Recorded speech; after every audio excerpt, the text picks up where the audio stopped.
Taylor Swift is a link builder. There were rumors that she would get engaged. Our client said, let's give them a free wedding venue. And then we got them 50 links. That's digital PR. Managing multiple clients or large websites? Automate your SEO with Ali AI. Start your free trial now. Wix Studio, one end-to-end web creation platform for your agency to deliver exceptional work with absolute efficiency.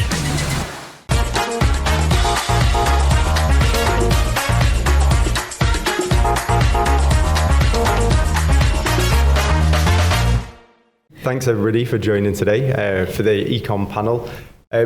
Just quickly going to introduce the panelists and then jump straight into the topic. So I'm joined today on my left by Ahmed. Ahmed is the founder of REM Digital, a results-driven digital marketing agency based in Bolton. Before starting his own agency, Ahmed worked in various senior roles across SEO and digital marketing, both in-house and on the agency side. Then we have Beth, who is the Global Senior SEO Analyst at Dr. Martens. Beth has worked in e-commerce for a large part of her career, working on everything from e-com startups to global brands, and now she leads the Dr. Martens on their global SEO strategy. And then last but not least, Naomi. Naomi is the SEO manager for Charlotte Tilbury. She's worked on a range of e-commerce brands across multiple industries whilst working agency side, and has recently made the move to in-house with Charlotte Tilbury. And also, I can't forget to introduce myself, which is something I've been warned about a little bit. So I'm Callum, and I have actually wrote my own intro down here because I'll just forget who I am if I don't. So I'm the head of SEO at Resignal. We're an SEO agency that does a lot of work with e-com sites of all sizes. I'm also part of the Systrix data journalism team, where we analyse high-performing sites, and quite often those are in e-commerce as well. Also, all three of our panellists earlier today have delivered some amazing talks, which, if you didn't manage to catch them, are probably very relevant for everybody in this room. So when the recordings are out in a couple of weeks, make sure you check them out. We'll probably cover some of the topics as we go through the panel today. So just to kick us off, I'm going to start with like a challenge, a current challenge at the moment. I'm going to pick on you individually and maybe discuss it a little bit. So Naomi, what would you say the biggest challenge in e-commerce SEO is right now, and how are you sort of working around it? So one of the biggest challenges that I find, especially with e-commerce brands, is content, and speaking specifically about informational content, because most brands are very brand focused and they're like, we're just selling products, we don't need words. I'm like, you do need the words. And so that's probably the biggest challenge, and I've faced it with every single e-commerce brand I've ever worked with. So just trying to get them to understand the importance of educating new customers, or just people in general, so that they can become customers. Thanks. Informational content wise, is that something that Dr. Martens is doing? Yeah, no, I was going to say that's exactly a challenge that I would agree with, because of our, like, when you have quite like a strong brand identity, SEO content, or how they see SEO content, doesn't necessarily fit in with how they, like, I think they're a bit hesitant sometimes. So I've been, really have to work quite closely with content teams to slowly like build up that relationship and get them to understand that it's not, it's still, you can still kind of find a balance between the two. And I would agree, we've made some progress there, but I agree with you, that's a big challenge. Do you do anything in terms of like the tracking to show the value of informational content? Yeah, I mean, there's like so many keywords, like brand keywords, that we aren't ranking for because we don't have the content there, but I know that customers are looking for us. Right. So I've been trying to do alternative things, like I manage our Pinterest account. So, because like when people are looking for Dr. Martens styling, Pinterest often appears. So if I can at least get Pinterest posts up, like pins rather, at least I know that I'm still working on it through that avenue. Similarly, like we do, Reddit keeps appearing now as well, and things like that. I know that's a common topic for this conference, but I've been trying to show them a lot more about how SEO still can involve brand keywords. So like the interest is already there. We just need to capitalize on it more. So, Naomi, were you going to say something when I asked about the traffic? Yeah, I was just going to say yes, we do. Yeah. Do you try and like attribute, would you say it's good to attribute like the informational content to like conversions as in like a top of funnel? Yeah, definitely. One thing that a lot of brands seem to think is that, or just generally actually, that informational content doesn't drive revenue. And while it definitely doesn't in some respects, because that's not the point of it, there are definitely instances kind of like the middle of the funnel content that can drive revenue. So we always track the customer journey through content to show that even if it's something, relatively small, like 500 quid, that's still 500 quid you didn't have before. So then I try and collate all of that and use it as like a benchmark and a bit of a use case of, if we do more of this, we can make more money, basically. But then to add to that, just more education around the purpose of SEO and informational content, in that it serves a different KPI. It isn't meant to drive revenue, it's meant to educate. So if you bring your customers in, when they're learning about Outfit Charlotte Tilbury, for example, lipstick or something like that, then when they do come to buy, you're going to be top of mind. So it's that two-pronged approach. Fantastic, thank you. Ahmed, is that something you do for your clients? Yeah, what's interesting is we work with many small to medium businesses. So in many of these industries like fashion or heaters or something, you've got large competitors, very large competitors with huge budgets. So how does a small to medium sized business compete with these? It's through lots and lots of good human written information. I mentioned the tools, Answer the Public also asked. These tools give you an insight into what your potential customers are asking. And if you give that information on your website, it's a lot more easier for users to find you, being small businesses compared to the big players, for these pages. Then you've potentially got yourself extra. Like a whole new customer base, right? Do you ever have a problem like convincing your clients, like, we want to put a lot of time into this informational content strategy? And all the time. To clients, it's only words. What's this going to do for us? Why should we spend thousands of pounds on these articles? It's a challenge. But you start off small. You tell them, look, let's do an experiment. Do a small set of questions, small set of location pages for your service. For example, if you're offering, I don't know, let's say dresses, wedding dresses, Manchester, pages for locations, show clients the results once, and you will almost always see results with information, right? You don't know what's going to work. You do loads, something will work, and report back to clients, and that's it, really. Yeah. Just one final point on this question for myself. So AI overviews, they are sort of eating up the typical top of funnel, like the easy stuff you used to go after. It's quite easy to write, doesn't require a lot of research. Are you just are we treating that as just gone now, or is there what is the strategy now? Like more expert led, or? The truth is, if you write good content and Google sees good content on your website, you're constantly writing. You don't write then stop for a long period of time and then write again. Good quality content, human written, constantly on many, many topics, you will start to see AI overviews benefiting your site. It's not just content, as long as every other aspect of e-commerce, which we'll probably cover quite a few bits today. If you do everything right, you will be showing up for AI overviews as well.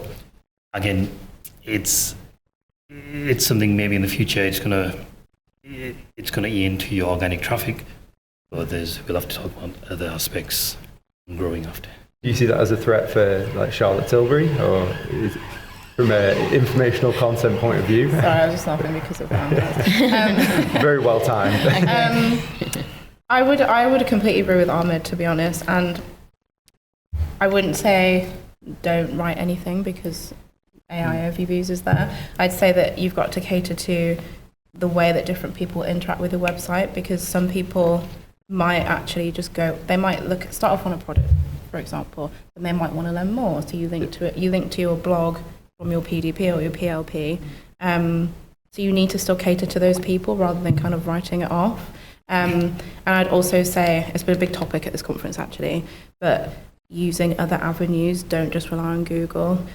In 2024, no one should just be relying on Google anyway, but definitely utilize, like Pinterest is a great example, and other social media too. You can still feel that like holistic approach. It's just AI overviews, if anything, has proven that we shouldn't just rely on one, because A, that's not how people search, but B, that's, you need to cater to everybody. So it's a bit of a mix. And then being referenced in AI overviews also it's not a bad thing, it's quite a good thing, because if people do want to find more, then they can click through to your website. Fantastic, thanks.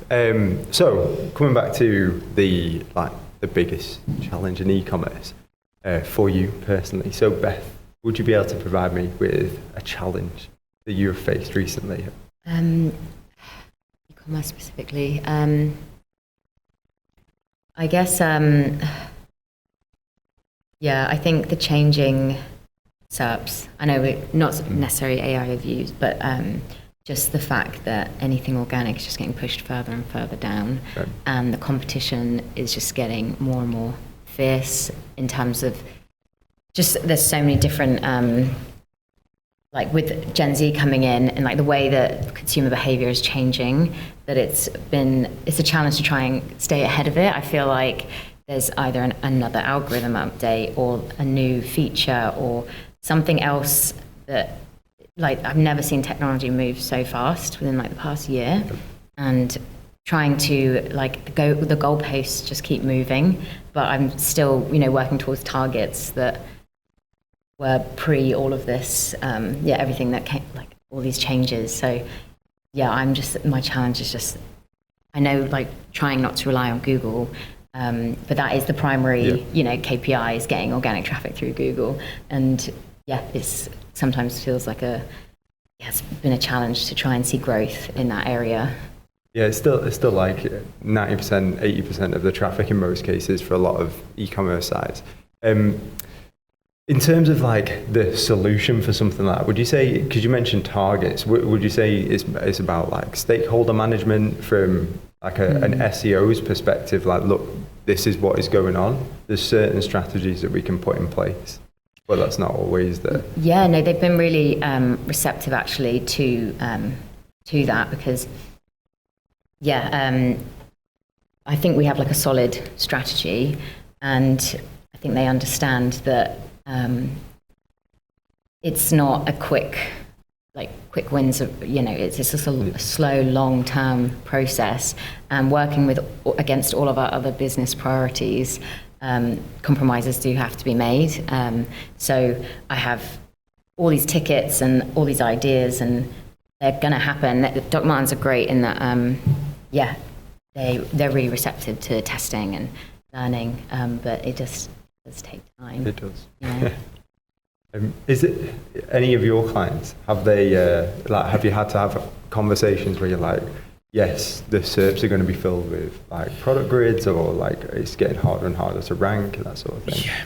What we're seeing across numerous industries is the revenue the sales that used to come through SEO are starting to decrease, not because they've lost their rankings or their positions or their brand, etc. It's just because the SERPs are changing. So we have to look into other avenues.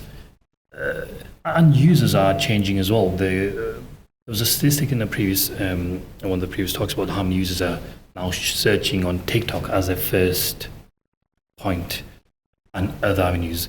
So strategizing for the next 12 months, we're not just focusing on SEO. You have to look at other aspects. And if you stick to all techniques, then sooner or later it's going to affect you really bad. Yeah. To add on to that, we're trying to do like multi-channel SEO. It's just it's been a bit of a challenge to then how do you like collate all that data and even pinpoint like that this is actually due to like an organic effort. I know they're releasing more and more analytics data now, but it's really early days, and I'm looking forward to when I can actually, try and, like I said, collate it all and show that the traffic isn't like lost in a sense, it's just coming through different avenues, and it's still technically organic. When, so like in terms of like outside of Google, when prioritizing your time as like a like SEO lead, how do you go about it? I know it's probably quite a hard question, that, isn't it?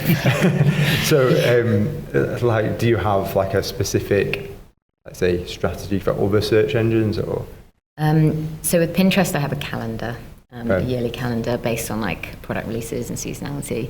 So that's quite straightforward. I just have time every week to go through a catalog and keep ad boards and that sort of thing. But in terms of other channels like TikTok and Instagram, it's early days. Trying to build a strategy so my approach is trying not to jump on trends and trying to think of like long-term keywords and a long-term approach of like what kind of videos we can make that will still resonate, but have more long-term value than all the trend-led posts, because I feel like by the point that like a brand discovers a trend, it's already too late.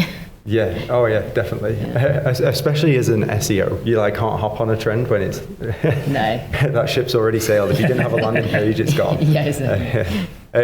So Naomi, I know you mentioned Bing before, and it seems we're talking about outside of Google. Is that something you're actively going after? Do you have like a Bing strategy in place? Not, I wouldn't say actively going after, but it's definitely something to be aware of. Not so much with Charlotte Tilbury, but when I used to work agency, there are certain industries, like the gardening industry, for example, where because of the demographic of people, actually more people come from Bing than they did from Google, which was wild to me. But they do, because generally, this is a big generalization, but for these clients that I worked with in the gardening space, most of their customers were slightly older, and so we couldn't ignore Bing. We had to pay a bit more attention to it and make sure that we didn't have like a specific strategy, but we just made sure that whatever we're doing from Google, we just check in with Bing and make sure that we are ranking where we need to be, because they have a decent chunk of revenue that actually comes from Bing. So it's more just being aware. I wouldn't discount. Make sure you know where your customers are coming from, and don't ever discount based on personal prejudice against Bing. Because it's so easy to do. It's like, oh, we don't need to worry about that. But I was very surprised to see that actually, no, I do need to worry about that, because for this certain client, it makes up a big chunk of their revenue. Yeah, fair enough. So, final challenge from Ahmed. Little or big challenge that you're facing in e-commerce at the moment, and how you're working around it. I think two bits here. It comes back to my original point of competing against the big players. Yeah. The companies are worth 100 mil, 200 mil, and you're a small business that's earning 20, 30 grand a month or something, right? How do you compete? They have the teams, they have the budgets, they have everything. So what we do is we plan a 12-month strategy, and we break this down from initially the most important aspects, which are the website itself. Is it built correctly? Is everything perfect? Once the one-off things which we can do quickly in, say, month 1, 2, 3, then we'll go on to doing all the faceted navigations, which Naomi gave an awesome presentation earlier about, all the different ways to show products. We try to do the lower budget things that yield the massive results. And sometimes, without knowing, you'll actually overtake the big players. I have a client in a pharmaceutical, it's an e-com that sells medicine online, and one-person business, but this is exactly what we did, and we saw a massive 250% increase in 6 months, from doing the basics, fixing the website, the things that are in our control at a low budget, fixing the website, doing lots of articles, creating new navigations, and then it helps, and it's a way to, because big organizations can't quickly change, can't make big changes, or can't fix things very easily. That's the benefit of, I guess, smaller businesses, and that's what we do. Because how do we compete against big players? We've got a new insurance firm, and now we need to compare the market. And Money Supermarket, how do we do this? The budgets they have, their revenue is probably almost $1 billion a year. But it's finding the gaps in the market through tools like Ahrefs, again, Answer the Public and others, and then utilizing this data and building on these things. And you know what? In 10 years, it's always worked. If you do things right, it will never fail. No, obviously, we can't guarantee these things, but it never fails because it's good. You're fixing things, which is good, and you're giving information to users, which is good. And then ultimately, you do all these things, you trust the process, and you'll just see your sales increase, really. Yeah, so it's like the ability to get the basics absolutely nailed for small businesses. I gave the example in my speech about a building. If the foundations are weak, then the whole building is just going to fall over. You can't build on this. The same goes with marketing efforts. If your website isn't built correctly, then all your marketing efforts from SEO, PPC, social media, and affiliate marketing and everything else isn't going to work as well. And large companies who have been there for 10, 20 years, most of their sites always have issues and stuff. So you just have to find the gaps in the market. Yeah, fantastic. Sorry, I went on a bit there. No, it was great. Very interesting. A small anecdote on that. So the data that I've recently done with Systrix actually showed a lot of these smaller, more specialized retailers come into the forefront and competing directly with like big brands. Yeah. So one of them, for example, was like a health and beauty e-com website retailer, and they were outranking like the likes of like Look Fantastic and Boots for some really specific queries that are like core to them, but it's because we have like that topical authority, and also the site is just like compact, clean, and Fast. yeah. Yeah. So just following on that, one example was a prescription medication, right? Amoxicillin. Very, very competitive. You're competing against all the big pharmacies. So we wrote an article.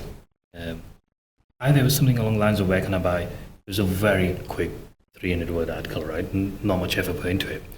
Started ranking in top 3 for the keyword. I think, okay, wow, let's put a buy button on there, right? It was just a quick experiment, and it just, for some reason, it just shot right to the top, ahead of all the large sites. And on the back of that, the client obviously invested a lot more into these things. Oh, fantastic. So taking it from like the sort of small businesses into more of like global domination. So Beth did a talk on global SEO success earlier today. So I'm going to ask you, what is like the most important thing when it comes to international SEO from your perspective? Like where would you start, and then make sure you're going to get it right? It's quite similar to what Ahmed actually said. It's the technical foundation, because we're one root domain with like 13 markets on it. So we have to get the site, all the technical aspects done, because that's going to benefit globally. For example, speed, which is a work in progress, and all of the basics when it comes to technical side. In terms of actual, like if we're trying to expand out of that though, just like tailoring each market. So what I was sort of touching on in my talk was about within each market really leaning into like seasonality and trends for those locations, and that's actually really helped with making sure that the right customers from the right region are landing on the right site, because we have 4 English-speaking regions on one domain, and that is a bigger challenge than having, all the translated websites. It's the fact we've got like 4 English-speaking websites that are essentially like competing for the same keywords, just in different locations, and trying to make sure that the US doesn't appear in the UK and so on. That is, trying to leaning into seasonality, ensuring the content is like really basic stuff, like not having Americanisms on the UK, and all currencies and everything are up to date. That's interestingly, it's taken it takes a lot of work actually to make sure that to try and stop customers coming from the wrong regions onto the site. That's I spent a lot of time working on that one. Yeah, would you say like from like same language, different locale cannibalization issue, like there's just, in my opinion, there's sometimes like it just happens and you can't really stop it? Yeah, I think one of the most common things is because like the US will have different category pages, for example. So if something's really popular in the US, but we don't have like an equivalent in the UK, like everyone is going to still land on that same category page regardless of where they came from. It's still going to appear.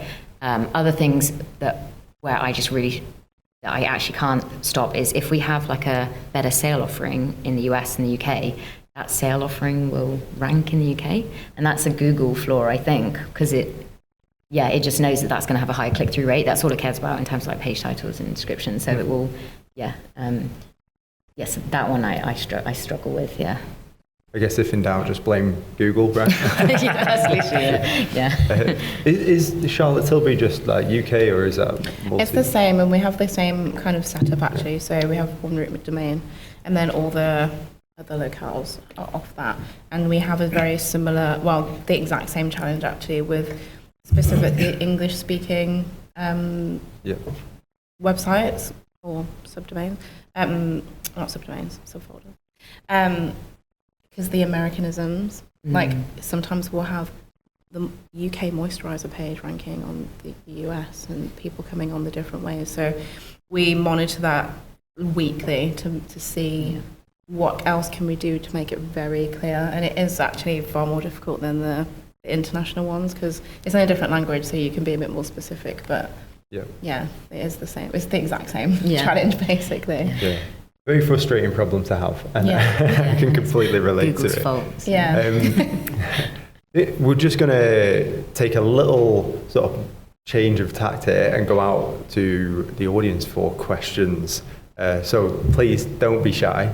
Stick your hand up if you have any questions for our panelists from what they've talked about so far, or anything that might be.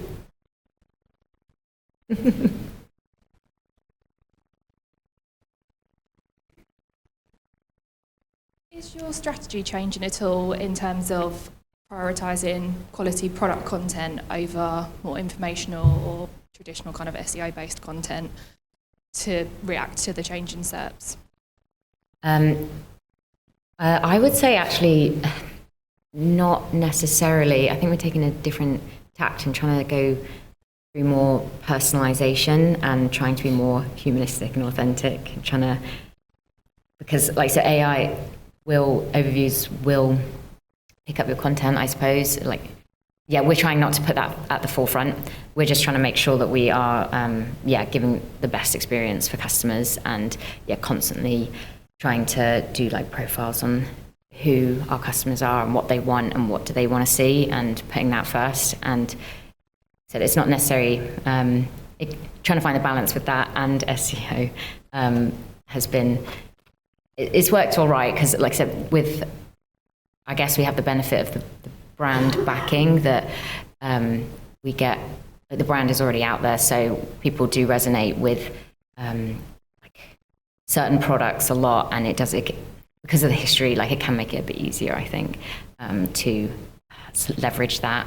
I think for our SEO, if that makes sense. Thank you. Anybody else? No. Hello. So we all know GA4 is a bit unreliable, to say the least, and very biased at times. Are there any other data aggregation tools that the three of you use that you would recommend? I can go first. So When I was an agency, we used GA4 very controversially. Because we knew that everything was moving to GA4, I just made myself like it. I was like, right, I'm gonna have to, because it was my job to convince the clients as well. It was before we knew what was going to happen with it, so I kind of just forced myself to learn about it and find, hack's not the right word, but the best way to get what you need. But we don't use that at Charlotte Tilbury, and so it's quite interesting. We use Snowplow, and we use a mix of, like the tech team use a mix of different things to kind of aggregate it, and they kind of do a sense check, which is quite useful to see if it's correct or it's as close to what we think.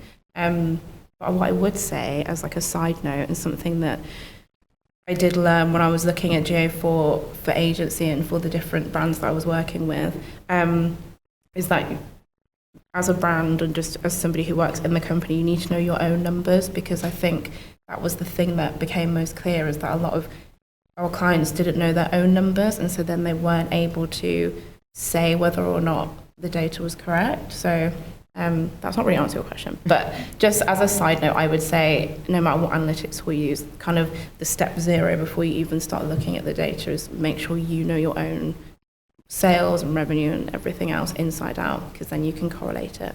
But Snowplow is good as well. Thank you. Anyone else? Yeah, I mean, we use J4 and it's making like checking year on year so difficult. So I've actually been relying a lot more on Search Console recently.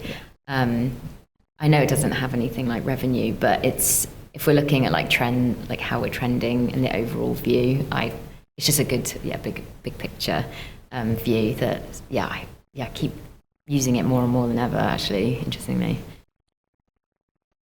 What we do is J4, obviously we download all the data. We download data from Search Console and any other tools we're using on the website. Mash all the data together to give a more realistic image to brands and clients. And what Naomi mentioned was know your own numbers first. So we also take all the internal numbers. There might be some manual work there we need to do, or link it directly into Shopify or Ecommerce and pull the data in from there. There's quite a few good tools for this, which you'll be able to do a Google search, which connects to all your different sources. I think Slido is one of them. I think they might have a stall here as well. And you can pull in all your data, and it's still not going to give you a perfect image or a perfect number, but it's something better than just relying on one tool. And I think yesterday in the analytics panel, they were saying GA4 was about 20% off from the numbers. Search Console is probably a lot more accurate just for the organic. Okay, thank you. Great. One more, really? The hate. Thank you. Thank you. I have a couple of questions, actually. I'll be quick on both. One is, you mentioned informational content being really useful for your brands and your promoting yourself. Have you found that AI has been really beneficial in that regard, or has it been negative in creating kind of content that's catered to your customers, or actually automating or scaling that content? And second question is just in terms of the growth of product grids and products in general, PDPs in the on the SERPs, have you found any kind of like impact in terms of how that's affected your traffic and how you're actually optimizing for products because of that?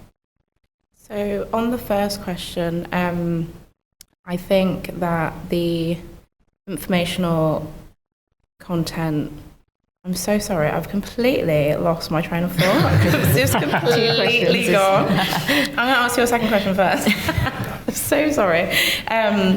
Not massively in terms of the traffic, but one thing that CT is actually quite good at is we do focus on the PDPs almost just as much as the PLPs, and also the blog content, to kind of have a more holistic's not the right word, but we look at everything. And I definitely think that maybe more focus on the PDPs is where we're heading. I know people probably do that already, but I've certainly worked with companies where you kind of set up your PDP and great, done. But I think you need to make sure that every step needs to be optimized rather than just optimizing the PLPs or, you know, the favorite pages that most brands have. I think it's kind of forced everybody to look at the whole thing, because if people are just going to land directly on PDPs, which is great, you need to make sure they're optimized. It's not good enough to have like a half-assed like product description. And I actually have completely forgot what my answer was to your first question. I'm so sorry. I can add on to the second question with the PDPs. I'm noticing for us that I'm seeing more, actually I've noticed it just in general when I've been searching, I'm seeing more like out of stock products rank. So I'd be curious what other people are doing on that, because we have product names that have like a lot of search volume. And originally we had landing pages where we're like, it's out of stock, but you know, would you like to try this? But now the out of stock product is ranking over that. Again, it's Google's fault, but yeah, I'm trying to figure out what to do with, like, do I need to change our strategy for our out of stock products now? To just, that's something that I'm still thinking about, so open to suggestions from everyone. I can add to that actually, because it's something that we've also seen, and definitely coming up with like an out of stock or discontinued product strategy is a good shout, and it works differently for different industries and different brands, but definitely to kind of tackle that, because at least if they land on your out of stock products or your discontinued products, because some people still want those pages there for, like, if you've got really well-known brand names or, you know, franchise names that you don't want to lose the visibility for, if you can kind of like direct them elsewhere on the site, at least they're more likely to make a purchase than just to leave.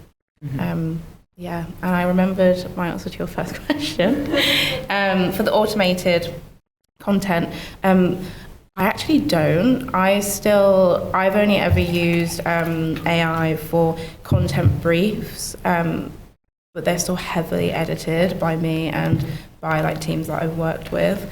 And we're quite lucky that we have like really good copywriters who know our brand, our products inside and out, and it is actually best place for them to write it. But that's just one example. I think for other industries it might work a bit better. It depends how like brand heavy you want that content to be, because even though it's informational,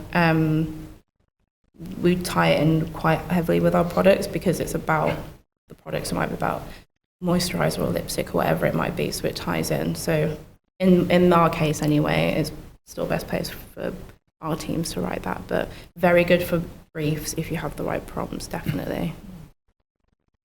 We've seen it a few times where we see an e-commerce website just suddenly dropped in rankings. So they come to us, why is this happening, this and that? So we do analysis, and it was because of using too much AI written content, blatant AI, American spellings for UK sites, and it just seems, when you read something like this, you know it's AI. So there's two things we did.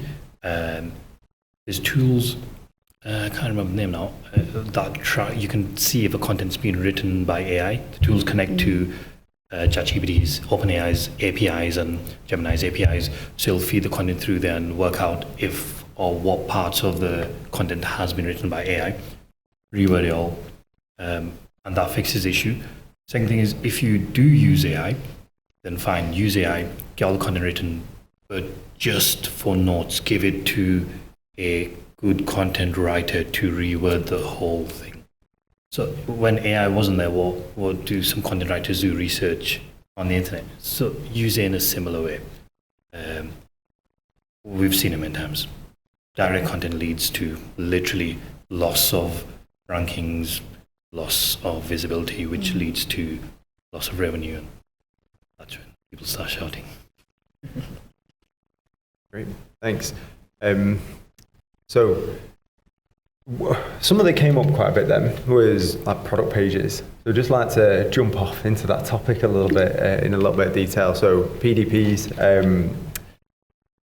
Ahmed, like what sort of approach you generally take to optimizing product pages? Like, what things are you looking for nowadays? Now, we're probably seeing a bit more of like that PDP visibility over the category page. Do you know, let's go into the minds of a user.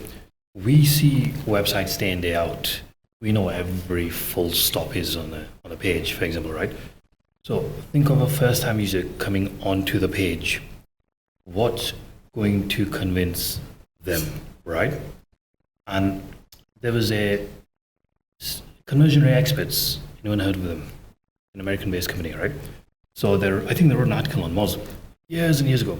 So what they did was they did a market stall by client, and they listened to what people were asking, what they were looking for, and they took all that research and reflected it onto a website.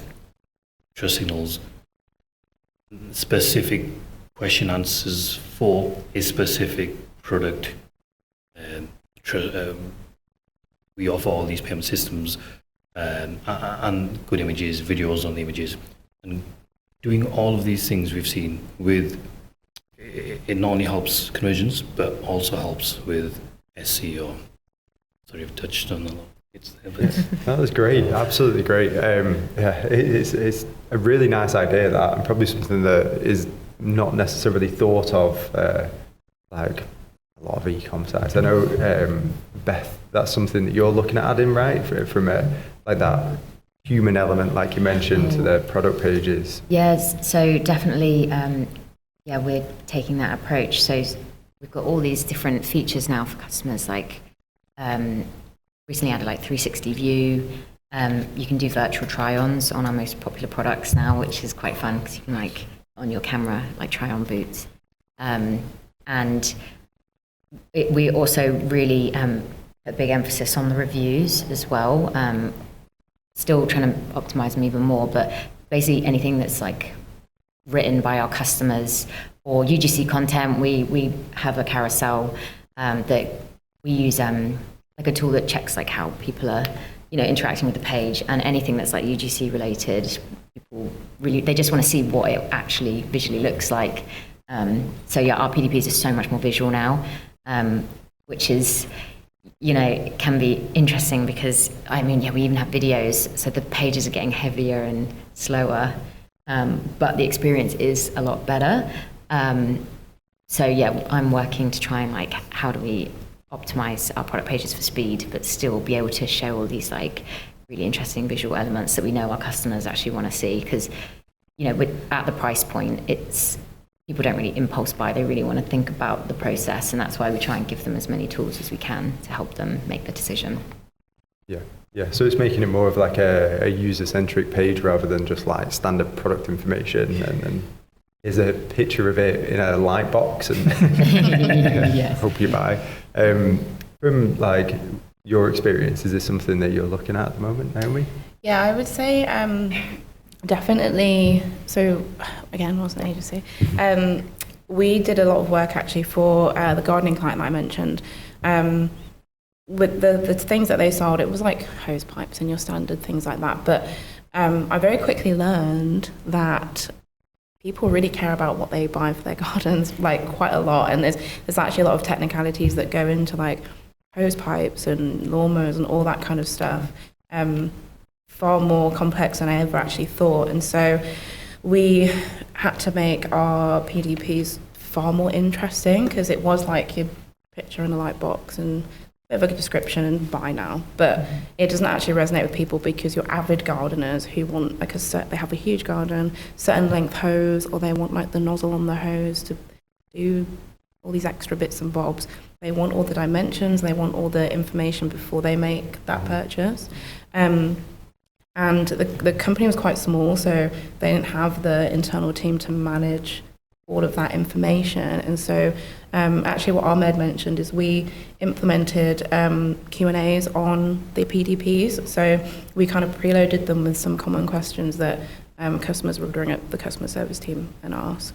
And then we also allowed customers to, in the same way as reviews, but write their own questions, and other people could answer them on the page.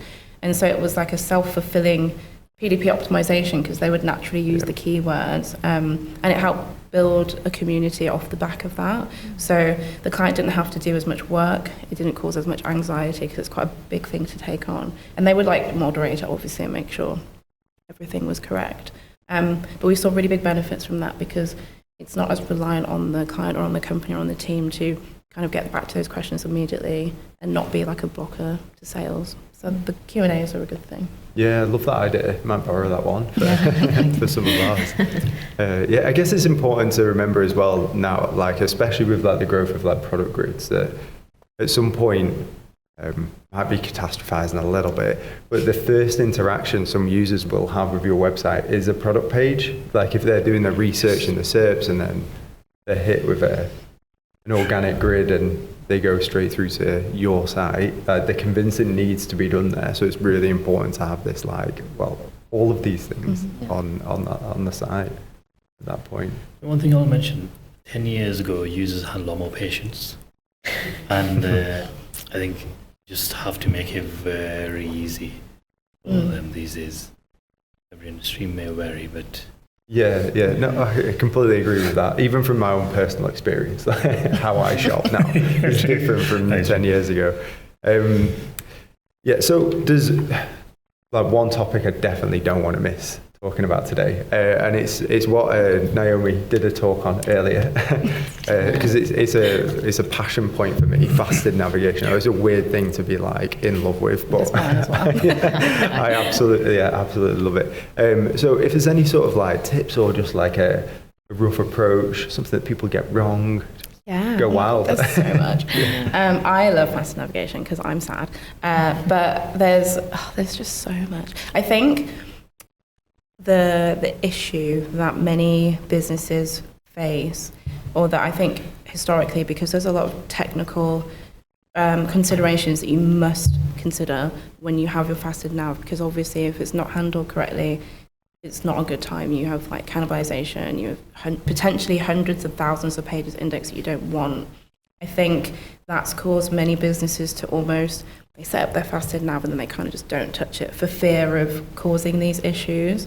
But actually there's so much insight to use, because the whole point of your faceted navigation is to help customers find the products they want as quickly. Well, it's meant to be as quickly as possible, but as users have less attention span, it's actually not very quick, especially in certain industries where, so in my talk I use like the sofa industry, which is quite a good example, because you might want a corner sofa, but you also know that you want a leather one and you want it to be brown. But if you only land on like the corner sofas page, you have to filter for leather, you have to filter for brown, and some people don't want to do that. And so when they are doing that, they'll get fatigued and then they'll just leave. So my main tips would be have a look at your faceted nav as well, because I've also worked with companies where they have the same faceted navigation on all product pages, even if it's not relevant to the products on that page, which is wild. So first of all, don't do that. And just have a bit more, have a closer look at, you know, what are the facets that you have, and think, why do you have them? And think, is there potential here for these to actually become product categories or subcategories of their own accord? Because if people are filtering for them, they probably are searching for them. They're just filtering because you've not given them the option to land on that page in the first place. Basically, just look at your faceted nav.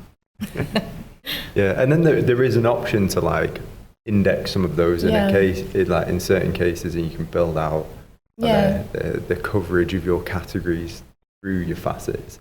But I think something that Beth mentioned to me was around like the index bloat that comes with this, and from like a technical perspective, it can be quite risky if you don't do it right. So, it's when I first joined and got into our Search Console, there were like endless combinations that Search Console was picking up from our filtered, like faceted nav, like filtered pages. So what I got them to do was just to no index everything and just start again, basically. And it was the right thing to do. Now that we don't have index bloat anymore, it took a while because Google had to like recrawl like millions of pages.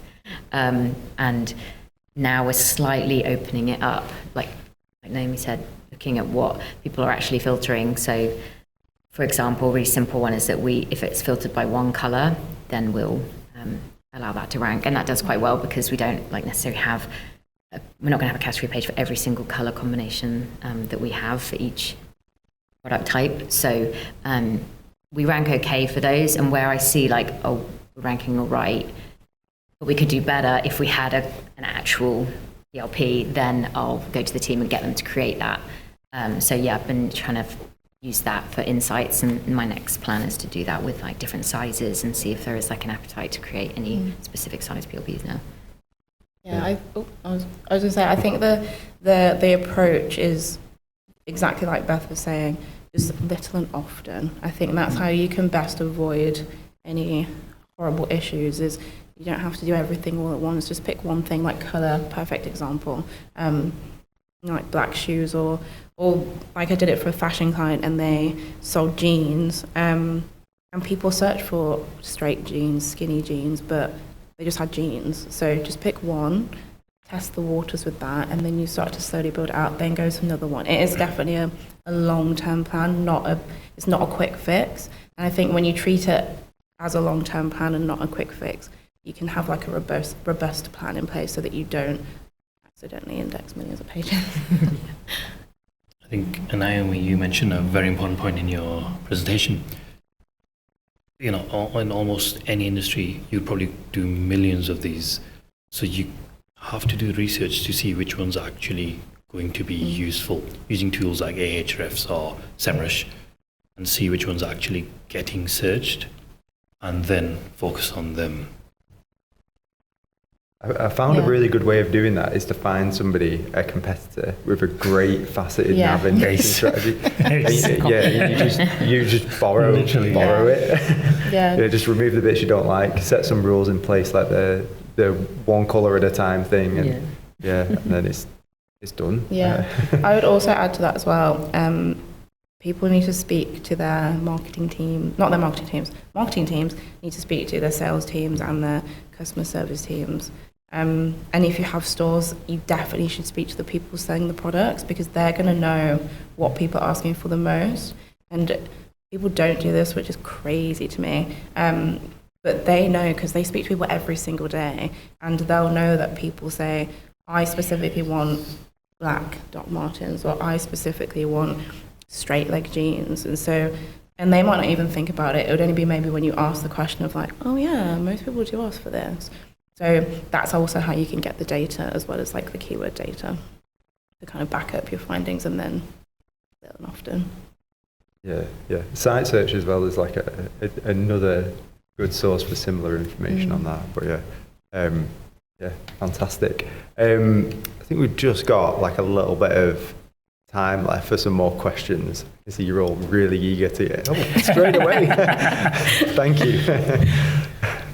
Can I ask a question on what you've just discussed? Yeah. We implemented the indexable faceted navigation after I was at I didn't. Our current agency is concerned that by doing this, we have created lots of is it called thin content? I'm not an SEO, so lots of thin content, like low value pages. And we sort of started to see the impressions go up, and then after after the last core update, they kind of dropped off a cliff quite a lot. Do you have any suggestions on what approach we might take? Yeah, shall I go? I'll go. I would say that's definitely a concern, and I think the simplest way to address that is kind of section them based on what the facet is, say it's colour, for example, and then start on a content plan to fill those pages. And again, it's a long-term strategy, so it's not going to be fixed immediately, but I would pick the first facet and then build a content strategy around that and put the content on those pages, and then kind of work through it quite systemized way, and do it that way, and you'll start to see those pick up definitely. Or if you're going to do any more, you can like do the content first before you then launch them.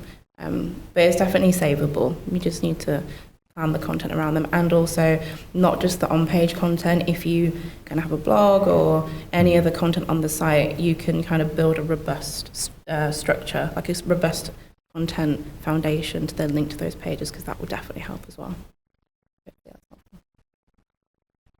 Anyone else? Anybody else? I guess we've got, with all our filtered pages, we've got certain rules like logic, so that certain filters would trigger like different page titles and different meta descriptions, and so at least it won't flag as like duplicate content. It can be like a short-term fix if you just like, we put rules in the CMS for stuff like that. You got anything to add? I didn't want to jump in there if you were going to speak. I have seen sites where they use logic and coding just to create thousands of these pages, and some do rank.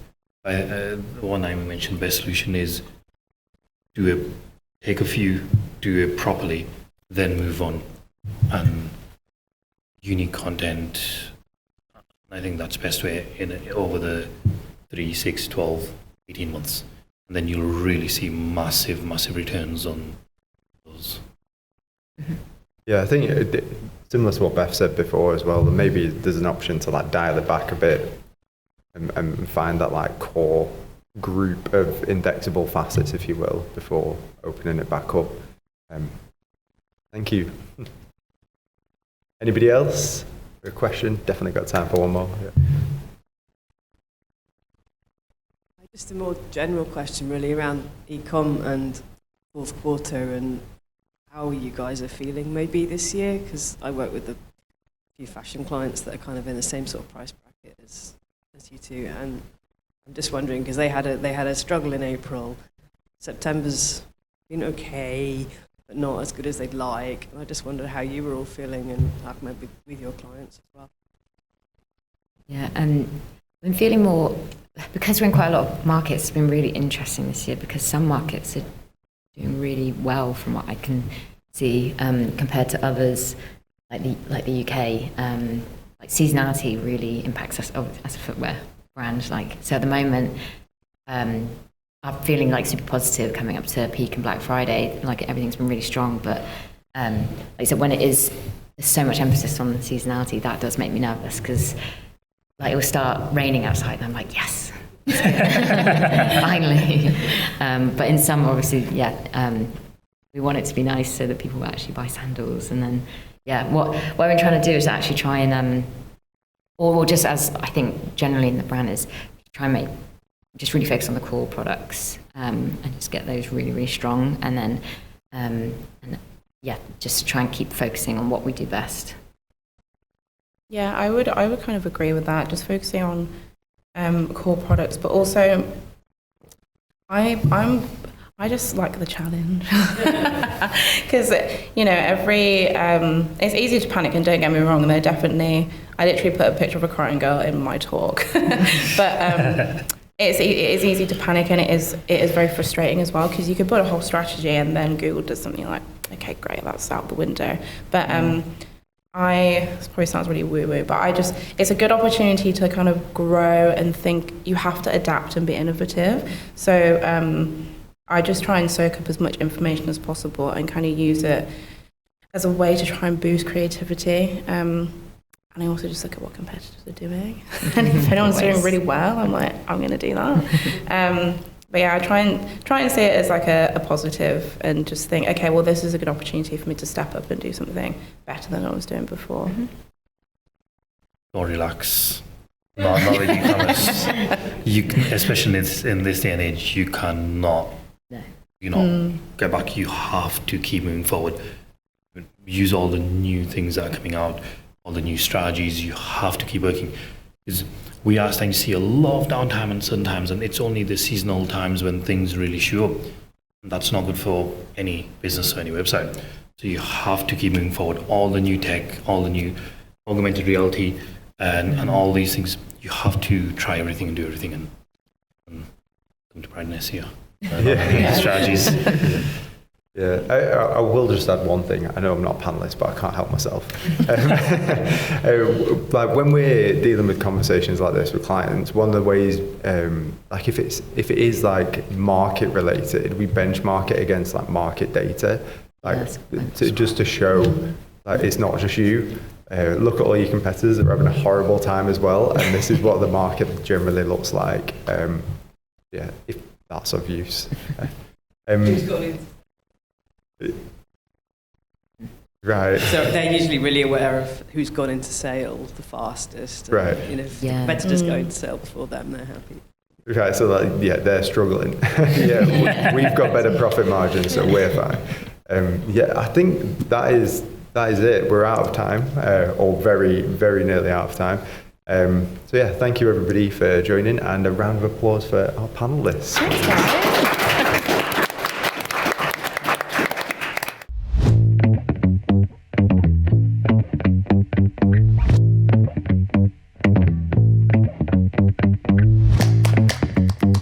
Monthly reporting making you want to shove sharp things up your nose? Try Dragon Metrics, the all-in-one SEO software with mind-blowing reporting tools.